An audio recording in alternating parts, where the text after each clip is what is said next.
नमस्कार दोस्तों, MPN academy में आप सभी का हार्दिक अभिनंदन है। प्रस्तुत है weekly current affairs test series. दोस्तों, इस वीडियो में हम लोग 24 से लेकर 31 अक्टूबर 2023 तक के समसामयिक घटनाक्रम पर आधारित 30 महत्वपूर्ण मल्टीपल चॉइस क्वेश्चंस को हिंदी और इंग्लिश दोनों भाषाओं में व्याख्या के साथ हल करेंगे। एमपीएन एकेडमी का टेलीग्राम पेज अवश्य ज्वाइन करें। टेलीग्राम पर सर्च कीजिए एमपीएन एकेडमी, इस प्रकार से लोगो दिखेगा। क्या क्या मिलेगा आपको इसमें? बीपीएससी से संबंधित अपडेटेड न्यूज आपको मिलेगी। बीपीएससी प्रिपरेशन से संबंधित स्ट्रेटजी और प्लानिंग की पीडीएफ आपको फ्री में उपलब्ध कराई जाती है। टेस्ट सीरीज जो ऐप पोर्टल पर उपलब्ध कराया जाता है, उसका सिलेबस और टॉपर का रिजल्ट भी एमपीएन एकेडमी ऐप के कोर्सेस और यूट्यूब के वीडियो अपडेट्स भी आपको मिलेंगे, तो इस पेज को अवश्य ज्वाइन कीजिए। दोस्तों, यूपीएससी स्टाइल के प्रश्न आपको इस वीडियो के अंतिम भाग में मिलेंगे। पहला प्रश्न है, हरिमाऊ शक्ति अभ्यास 2023 भारत और किस देश के बीच आयोजित किया गया? एक्सरसाइज हरिमाऊ शक्ति 2023 was organized between India and which country? The right answer is option number C, Malaysia. Bharat और मलेशियाई सेना के बीच संयुक्त द्विपक्षीय प्रशिक्षण अभ्यास एक्सरसाइज हरिमाऊ शक्ति 2023 उमरोई छावनी मेघालय में शुरू हुआ, जिसमें भारतीय दल से राजपूत रेजिमेंट की एक बटालियन और मलेशियाई सेना की 5वीं रॉयल बटालियन शामिल थी। इस संयुक्त अभ्यास में एक संयुक्त कमांड पोस्ट, एकीकृत निगरानी ग्रिड और संयुक्त निगरानी केंद्र की स्थापना शामिल है। भारत और यूरोपीय संघ ने अपना पहला संयुक्त नौसैनिक अभ्यास कहां आयोजित किया? Where has India and the European Union conducted their first joint naval exercise? The right answer is option number C, Guinea की खाड़ी, गल्फ ऑफ गिनी। भारत और यूरोपीय संघ ने क्षेत्र में नौसैनिक समुद्री सुरक्षा सहयोग बढ़ाने के लिए गिनी की खाड़ी में सहयोग किया। यूरोपीय संघ भारत समुद्री सुरक्षा वार्ता के बाद यह इनका पहला संयुक्त नौसैनिक अभ्यास था। अभ्यास के दौरान भारतीय नौसेना के आईएनएस सुमेधा ने इटली, फ्रांस और स्पेन के जहाज़ों के साथ घाना के तट पर बोर्डिंग और उड़ान अभ्यास सहित सामरिक युद्धाभ्यास किया। निम्न में से किस एशियाई देश में 2 बार ओलंपिक खेलों का आयोजन हुआ है? In which of the following Asian country have the Olympic games been organised twice? The right answer is option number C, Japan में। चीन, दक्षिण कोरिया और जापान ही केवल ऐसे एशियाई देश हैं जिन्होंने ओलंपिक की मेजबानी की है। जापान ने वर्ष 1964 और वर्ष 2020 में 2 बार ओलंपिक खेलों की मेजबानी की है। अभी न्यूज में क्यों है? प्रधानमंत्री नरेंद्र मोदी ने मुंबई में 141वें अंतर्राष्ट्रीय ओलंपिक समिति सत्र के उद्घाटन समारोह के दौरान आदर्श रूप से वर्ष 2036, ये साल याद रखिएगा, में ओलंपिक खेलों की मेजबानी करने के भारत के इरादे की घोषणा की है। 7वीं इंडिया मोबाइल कांग्रेस 2023 का आयोजन किस शहर में किया गया? 7th India mobile congress 2023 was organised in which city? The right answer is option number D, Nai Delhi. प्रधानमंत्री नरेंद्र मोदी ने नई दिल्ली में 27 से 29 अक्टूबर तक आयोजित 7वें इंडिया मोबाइल कांग्रेस संस्करण का उद्घाटन किया। यह एशिया का सबसे बड़ा दूरसंचार मीडिया और प्रौद्योगिकी मंच है। थीम क्या था इसका? Global digital innovation. प्रधानमंत्री ने देश भर के शैक्षणिक संस्थानों को 100 5G यूज केस लैब से सम्मानित किया। 100 5G लैब पहल 5G अनुप्रयोगों के विकास को प्रोत्साहित करके 5G तकनीक से जुड़े अवसरों को साकार करने का एक प्रयास है। संयुक्त सैन्य अभ्यास काजिंद 2023 का आयोजन किस देश में किया गया? In which country was the joint military exercise Kazind 2023 organised? The right answer is option number C, Kazakhstan.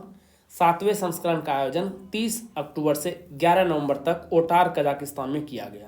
Bharat और कजाकिस्तान के बीच संयुक्त अभ्यास को वर्ष 2016 में अभ्यास प्रबल दोस्ती के रूप में शुरू किया गया था। दूसरे संस्करण के बाद अभ्यास को कंपनी स्तरीय अभ्यास में अपग्रेड किया गया और इसका नाम बदलकर अभ्यास काजिंद कर दिया गया। इस वर्ष वायुसेना को शामिल करके अभ्यास को द्विसेवा अभ्यास के रूप में अपग्रेड किया गया है। यदि आप 70वीं बीपीएससी परीक्षा के करंट अफेयर्स का पीडीएफ प्राप्त करना चाहते हैं तो इसके बारे में जानकारी यहाँ दी जा रही है। लेकिन आइए इससे पहले जानते हैं कि एमपीएन एकेडमी ऐप ही क्यों? क्योंकि दोस्तों हमने करके दिखाया है। 2020 से लेकर के 2022 तक सिर्फ करंट अफेयर्स का पीडीएफ कोर्स ही एमपीएन एकेडमी ऐप पर उपलब्ध था, जिसमें हर एग्जाम में लगभग 30 प्रश्न टैली हुए हैं। आप वीडियो पॉज करके देख सकते हैं सभी एग्जाम्स की डिटेल। 68वीं और 69वीं बीपीएससी के लिए, जो कि 2023 में आयोजित किया गया था, diamond static GK test series भी प्रोवाइड किया गया करंट अफेयर्स के अलावा। और 30 से बढ़ करके ये टैली चला गया है 45। और इस बार 70वीं बीपीएससी के लिए हमने एनसीईआरटी का कोर्स लॉन्च किया है और असली धमाका होगा 2024 में। तीनों कोर्स मिला करके 70वीं बीपीएससी में हमारा टैली का टारगेट है 120, यानी 150 में से 120 प्रश्न टैली करना है और सिलेक्शन को पक्का करना है। दोस्तों, इन एग्जाम्स में एम्पियन एकेडमी ऐप से टैली किए गए सारे प्रश्नों की पूरी डिटेल वीडियो के रूप में आपको टेलीग्राम पेज पर मिल जाएगी। साल भर का करंट अफेयर्स आप केवल 18 घंटे में रिवाइज कर पाएंगे। क्या क्या मिलेगा आपको? 3 तरह के कंटेंट मिलेंगे। वीकली करंट एमसीक्यूज नेशनल और इंटरनेशनल का, एक पीडीएफ को रिवाइज करने में 6 मिनट का समय लगेगा। कुल 50 पीडीएफ के लगभग आपको साल भर में प्रोवाइड किया जाएगा, तो 5 घंटे में इसे आप रिवाइज कर पाएंगे। मंथली करंट अफेयर्स के शॉर्ट नोट्स नेशनल और इंटरनेशनल के 12 पीडीएफ मिलेंगे, हर एक महीने का एक पीडीएफ। एक पीडीएफ को रिवाइज करने में 30 मिनट का समय लगेगा। कुल 6 घंटे में इसे रिवाइज कर लेंगे। और बिहार मंथली करंट अफेयर्स के 14 पीडीएफ आपको मिलेंगे, जिसमें बजट और इकोनॉमिक सर्वे यहाँ भी प्रोवाइड किया जाएगा और यहाँ भी। एक पीडीएफ को रिवाइज करने में 30 मिनट, कुल 7 घंटे। इस प्रकार से 18 घंटे में साल भर का करंट अफेयर्स आप एक बार रिवाइज कर पाएंगे। एम्पियन एकेडमी ऐप पर 2 प्रकार के टेस्ट सीरीज आपको मिलेंगे। एक है एनसीईआरटी टेस्ट सीरीज, बिल्कुल न्यू बीपीएससी और यूपीएससी स्टाइल वाले एमसीक्यूज आपको मिलेंगे। टोटल 36 सेट मिलेगा आपको, क्लास वाइज और सब्जेक्ट वाइज, और एक टेस्ट में प्रश्नों की संख्या रहेगी 100। दूसरा टेस्ट है diamond static GK test series, whole syllabus का टेस्ट आपको मिलेगा। एक टेस्ट में 120 प्रश्न रहेंगे और सेट की संख्या रहेगी 25। दोनों टेस्ट सीरीज आपको निगेटिव मार्किंग के साथ उपलब्ध है। आपको 70वीं बीपीएससी प्रारंभिक परीक्षा के ये पीडीएफ और टेस्ट सीरीज मिलेगा कैसे? गूगल प्ले स्टोर पर एम्पियन एकेडमी टाइप कीजिए, इस तरह का लोगो दिखेगा, ऐप को इंस्टॉल कीजिए। ओटीपी देने के बाद ऐप खुलेगा। स्टोर सेक्शन में नीचे चले जाइएगा, वहां पर आपको कोर्सेस मिलेंगे। 3 प्रकार के कोर्सेस उपलब्ध हैं। करंट अफेयर्स पीडीएफ कोर्स 70वीं बीपीएससी के लिए, टेस्ट सीरीज 2 प्रकार के एनसीईआरटी और diamond static GK test series. Course पर क्लिक करते ही नीचे पेमेंट का लिंक मिलेगा। बहुत ही मामूली शुल्क के साथ ये टेस्ट सीरीज और करंट अफेयर्स के पीडीएफ आपको प्रोवाइड किए जा रहे हैं। पेमेंट करते ही कंटेंट सेक्शन में आपको सारे स्टडी मटेरियल्स उपलब्ध करा दिए जाएंगे। चक्रवाती तूफान हामून किस देश के तट से टकराया? Cyclonic storm Hamoon hit the coast of which country? The right answer is option number C, Bangladesh और म्यांमार। 195 किलोमीटर प्रति घंटे की रफ्तार और भारी बारिश के बाद बंगाल की खाड़ी में उठा तूफान हामून 25 अक्टूबर को बांग्लादेश और म्यांमार तट से टकराया। हिंद महासागर में बनने वाले उष्णकटिबंधीय चक्रवातों को 13 सदस्य देशों द्वारा क्रमिक रूप से नाम दिया जाता है। चक्रवाती तूफान हामून को ईरान द्वारा नामित किया गया है। हामून एक फारसी शब्द है जो अस्थायी रेगिस्तानी झीलों और दलदली भूमि को दर्शाता है। 16वां अर्बन मोबिलिटी इंडिया सम्मेलन और प्रदर्शनी 2023 कहाँ संपन्न हुआ? Where was the 16th urban mobility India conference and exhibition 2023 held? The right answer is option number D, Nai Delhi. यह कार्यक्रम आवासन और शहरी मामलों के मंत्रालय द्वारा शहरी परिवहन संस्थान के माध्यम से और Delhi metro rail corporation limited के सहयोग से 27 से 29 अक्टूबर 2023 तक नई दिल्ली में आयोजित किया गया। यात्रियों के लिए सुविधाजनक और कुशल भुगतान पद्धति के रूप में नेशनल कॉमन मोबिलिटी कार्ड के महत्व पर जोर दिया गया। इस सम्मेलन ने उत्सर्जन को कम करने के लिए इलेक्ट्रिक वाहनों को अपनाने के महत्व को रेखांकित किया और शहरी क्षेत्रों को इलेक्ट्रिक वाहनों की बुनियादी संरचनाओं में निवेश करने के लिए प्रोत्साहित किया। भारत के पहले nano liquid DAP fertiliser plant का उद्घाटन किस राज्य में किया गया है? India's first nano liquid DAP fertiliser plant has been inaugurated in which state? The right answer is option number A, Gujarat. गृह मंत्री अमित शाह ने 24 अक्टूबर को गांधीनगर के कलोल में भारत के पहले nano liquid DAP fertiliser plant का उद्घाटन किया। डीएपी यानी डाई अमोनियम फॉस्फेट फर्टिलाइजर की 500 मिलीलीटर की एक बोतल 45 किलो यूरिया के बराबर है। नैनो लिक्विड डीएपी लगभग 50 किलो फास्फोरस फर्टिलाइजर को रिप्लेस कर सकता है। कलोल में nano liquid DAP plant IFFCO द्वारा 300 करोड़ रुपए की लागत से स्थापित किया गया है। भारत निर्वाचन आयोग ने किस अभिनेता को अपना नेशनल आइकन नियुक्त किया है? Which actor has been appointed by the election commission of India as its national icon? The right answer is option number C, Rajkumar Rao. National icon voting को लेकर लोगों को जागरूक करते हैं। राजकुमार राव को उनकी फिल्म न्यूटन के लिए बेस्ट एक्टर का नेशनल अवार्ड दिया जा चुका है। निर्वाचन आयोग ने अगस्त 2023 में पूर्व भारतीय क्रिकेटर सचिन तेंदुलकर को अपना नेशनल आइकन बनाया था। भारतीय महिला क्रिकेट टीम का नया मुख्य कोच किसे नियुक्त किया गया है? Who has been appointed as the new head coach of the Indian women's cricket team? The right answer is option number C. Amol Majumdar को कोचिंग का लंबा अनुभव है। वह भारत की अंडर 19 और अंडर 23 टीमों के बल्लेबाजी कोच रह चुके हैं। मजूमदार ने इससे पहले आईपीएल में राजस्थान रॉयल्स के लिए बल्लेबाजी कोच के रूप में काम किया है। महिला टीम के कोच का पद पिछले 10 माह से खाली था। बोर्ड ने दिसंबर 2022 में रमेश पवार को पद से हटा दिया था। आनंद फानल में पूर्व क्रिकेटर ऋषिकेश कानितकर को बल्लेबाजी कोच नियुक्त किया गया था। किस देश के प्रसिद्ध जलवायु परिवर्तन विशेषज्ञ प्रोफेसर सलीमुल हक का निधन हाल ही में हो गया है? Which countries famous climate change expert professor Saleemul Huq has passed away recently? The right answer is option number C, Bangladesh. ख्याति प्राप्त जलवायु अनुकूलन विज्ञान विशेषज्ञ और विकासशील दुनिया का प्रतिनिधित्व करने वाली एक सशक्त आवाज सलीमुल हक का बांग्लादेश के ढाका में निधन हो गया। वह 71 वर्ष के थे। वह international centre for climate change and development के निदेशक थे। सलीमुल हक इंडिपेंडेंट यूनिवर्सिटी बांग्लादेश के प्रोफेसर थे। वह यूनाइटेड किंगडम के international institute on environment and development के सहयोगी भी थे। वर्ष 2023 के प्रतिष्ठित बैलन डियोर अवार्ड से किसे सम्मानित किया गया है? Who has been awarded the prestigious Ballon d'Or award for the year 2023? The right answer is option number A, Lionel Messi. Messi ने रिकॉर्ड 8वीं बार बैलन डियोर अवार्ड अपने नाम किया। 67वें बैलन डियोर पुरस्कार का आयोजन फ्रांस के पेरिस में थिएटर डू चैटलेट में आयोजित किया गया।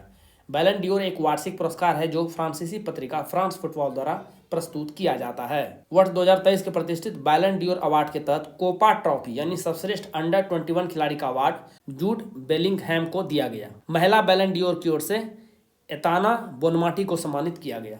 एशियाई पैरा खेल 2022 के पुरुष डिस्कस थ्रो में किस भारतीय खिलाड़ी ने स्वर्ण पदक जीता है? Which Indian player has won the gold medal in men's discus throw at the Asian para games 2022? The right answer is option number D, Neeraj Yadav. एशियाई पैरा गेम्स 2022 में पुरुषों की भाला फेंक F54, 55, 56 स्पर्धा में नीरज यादव ने स्वर्ण पदक जीता। नीरज ने अपनी जीत के दौरान 38.56 मीटर का नया एशियाई रिकॉर्ड भी बनाया है। पुरुषों की 1500 मीटर T46 इवेंट में भारत के राकेश भैरा ने कांस्य पदक जीता है। ओडीआई विश्व कप इतिहास का सबसे तेज शतक किसने बनाया है? Who has scored the fastest century in ODI world cup history? The right answer is option number C, Glenn Maxwell. Australia के ग्लेन मैक्सवेल ने नीदरलैंड के खिलाफ महज 40 गेंदों में अपना शतक पूरा किया। अपनी पारी के दौरान मैक्सवेल ने 9 चौके और 8 छक्के लगाए। इस मामले में मैक्सवेल ने साउथ अफ्रीका के एडन मार्कराम का रिकॉर्ड तोड़ा है, जिन्होंने 49 गेंदों में शतक जड़ा था। किस देश के पूर्व प्रधानमंत्री ली केकियांग का निधन हाल ही में हो गया है? Which countries former prime minister Li Keqiang has passed away recently? The right answer is option number A, चीन। ली केकियांग एक चीनी अर्थशास्त्री और राजनीतिज्ञ थे जिन्होंने 2013 से 2023 तक पीपल्स रिपब्लिक ऑफ चाइना के प्रमुख के रूप में कार्य किया।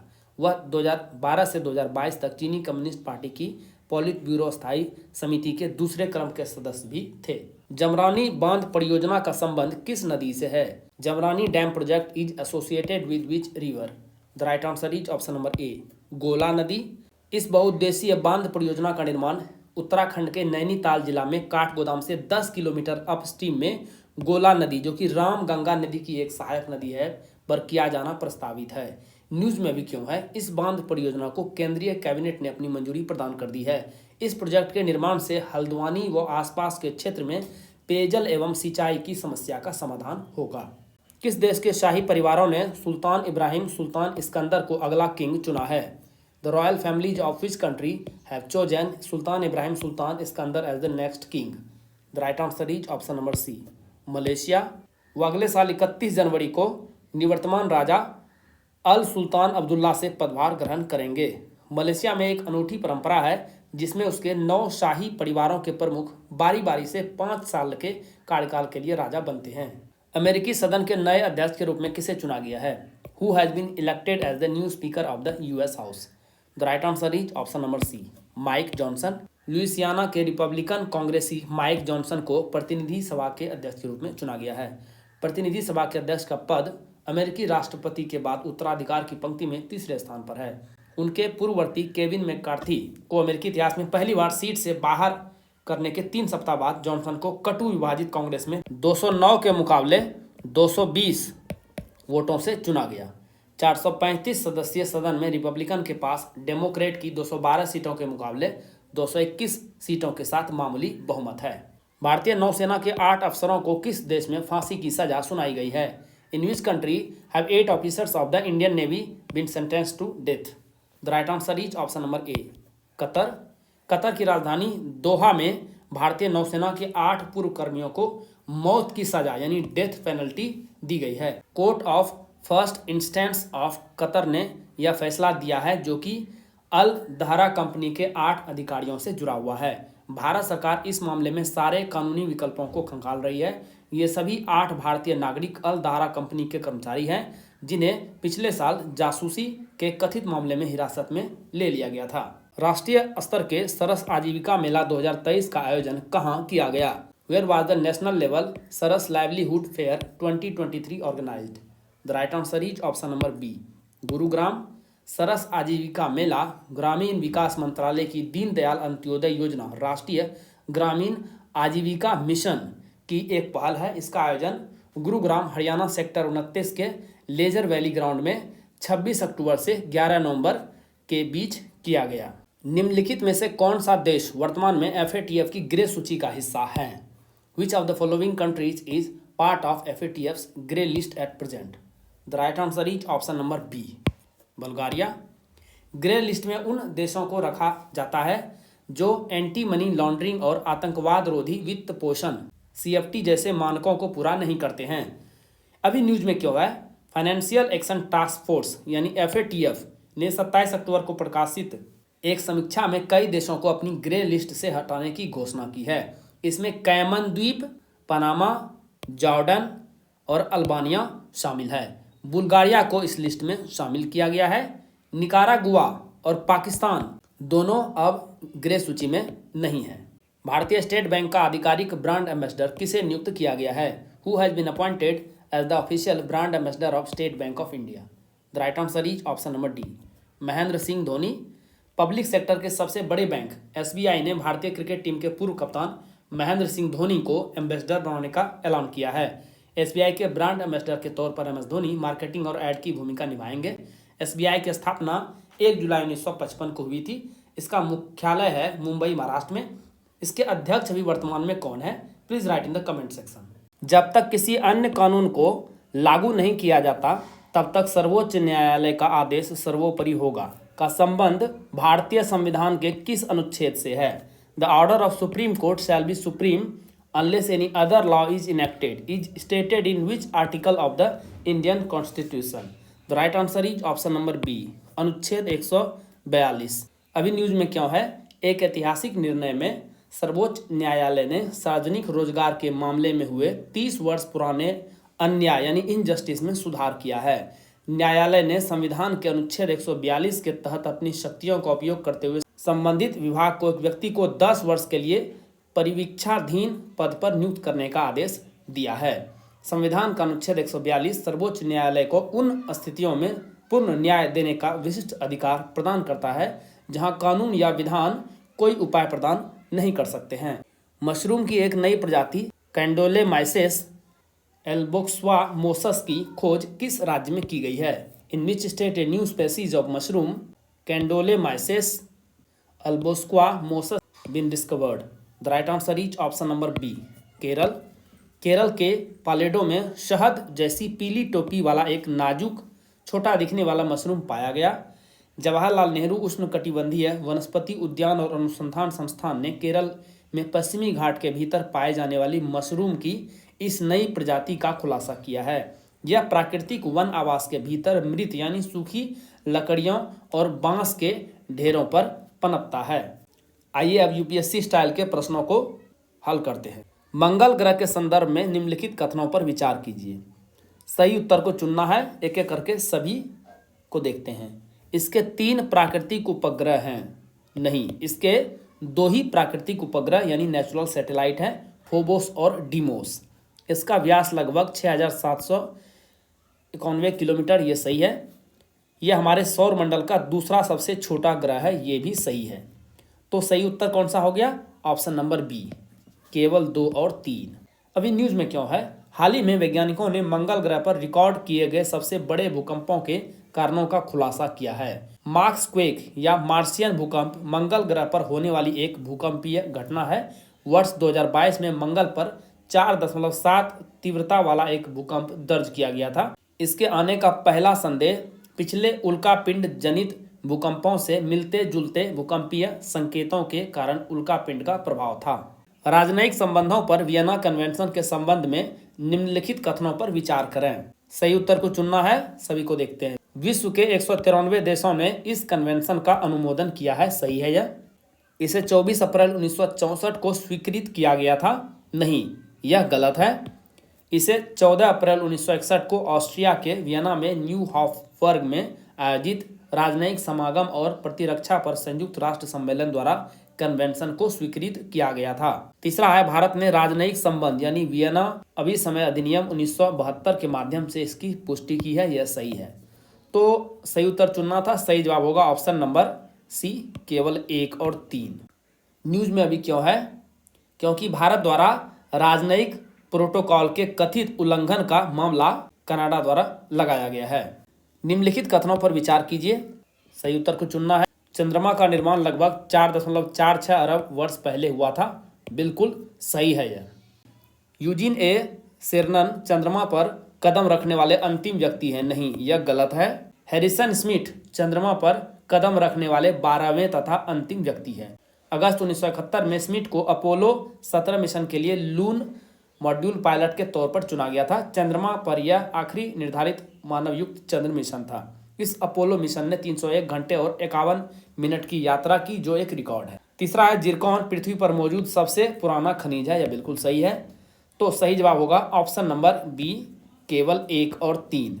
अभी न्यूज में क्यों है? एक नए अध्ययन से पता चला है कि चंद्रमा पूर्वानुमान पहले कितना था? 4.42 अरब वर्ष से लगभग 40 मिलियन वर्ष पुराना, यानी अब इसकी आयु कितनी है? 4.46 अरब वर्ष। बहुपक्षीय नौसेना अभ्यास मिलन के बारे में निम्नलिखित कथनों पर विचार कीजिए।